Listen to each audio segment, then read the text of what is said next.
This is a unit plan modification that I did on a kindergarten classroom. I visited Clara J. Peck Elementary in Greensboro, North Carolina.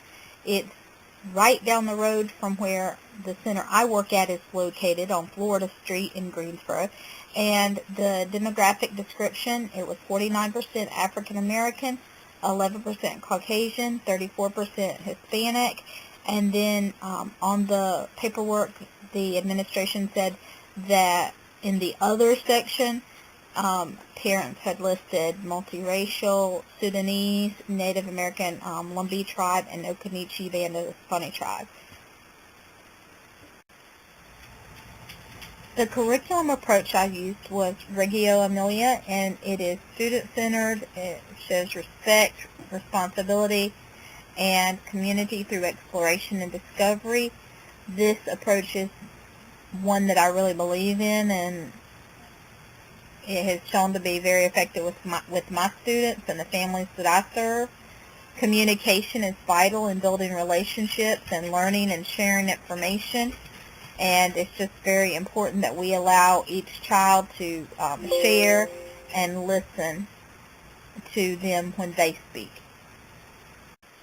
I thought it was important to find out some of the concerns going on in the school. There were incarcerated parents, families impacted by the tornado, which occurred on April 15th, and there was a recent apartment fire in the community, as well as a student whose home was destroyed by fire. And in that fire, his pets passed away, and so that is another issue that I tried to address with some of the literature as well as the journal writing opportunities.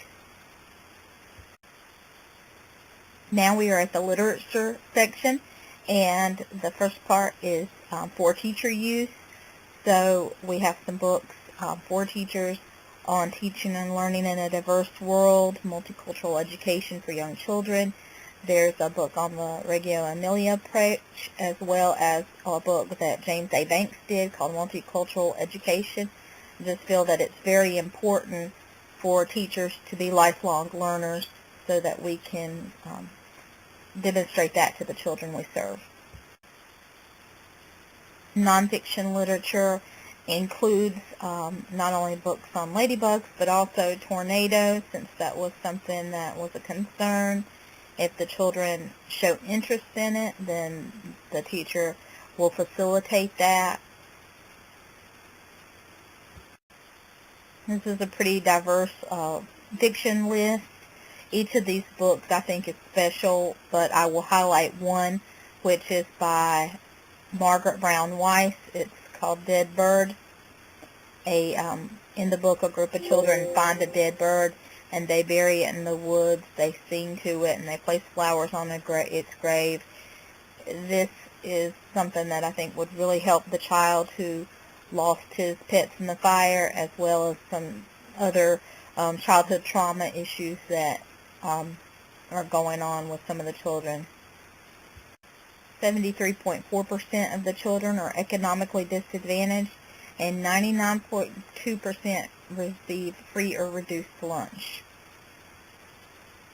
Their end-of-grade math scores are 50, and end-of-grade reading 48. So their school report card was a D. In talking to the curriculum facilitator, she shared a lot of information about why it was a D, and some things are within their control, and then some things they feel a lot of pressure, and I feel like it's not in their control, one of which they said was the amount of English language learners they have that start their school without having had a pre-K experience, and they really struggle from the beginning. This unit is on drama and theater arts, and it's titled The People You See, Creating Characters.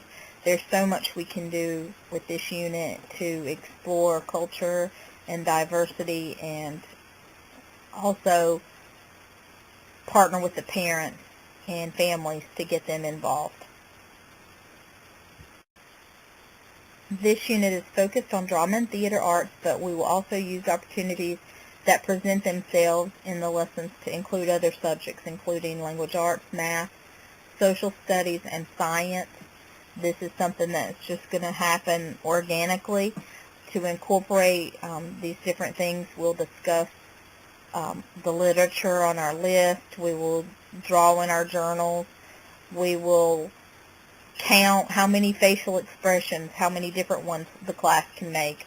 We will discuss geography in the books that we read, and if families want to come in and talk about places they've been, we can discuss whether it was mountainous or hilly. Did it have water there?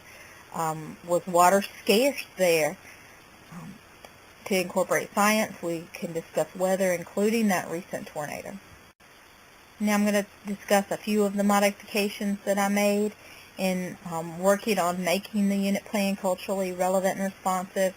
I tried to take into account the children and families of the school and a few concerns that they had, children's interests, and one of those things is they might be dealing with feelings about the tornadoes and the tornado and the recent fires. They may choose to reenact a poem or story. Lots of opportunities to include 21st century skills in these lessons, including collaboration in cooperative groups and prejudice reduction, which occurs when children are encouraged to think deeply. Understanding a variety of art forms are infused into theater and can come from all cultures. We will have an alignment with understanding that other nations and cultures, including the use of non-English languages. In our student resources, I want each family to feel like they are represented in the classroom, each child to see pictures that reflect not only themselves but children and families from around the globe. Throughout the unit, books showing cultures of the classroom will be used, pictures representing families posted, and children may choose to play multicultural music while drawing or writing in their journals. The options are limitless because the children are going to dictate what they're interested in doing. In one of the lessons, we will discuss how clothes and costumes help show culture. We will have children reflect on their prior knowledge and experiences. And then when we send out the classroom newsletter, we will invite families to come in and show any special clothes that they may have. In the original lesson, it talked about the teacher modeling using verbal and nonverbal forms of expression, and the teacher doing a skit about roles and responsibilities or a unique family tradition. I thought that it was also important to give family members an opportunity to come in and do this as well. So it might be as simple as at morning drop-off, a father that brings his child in.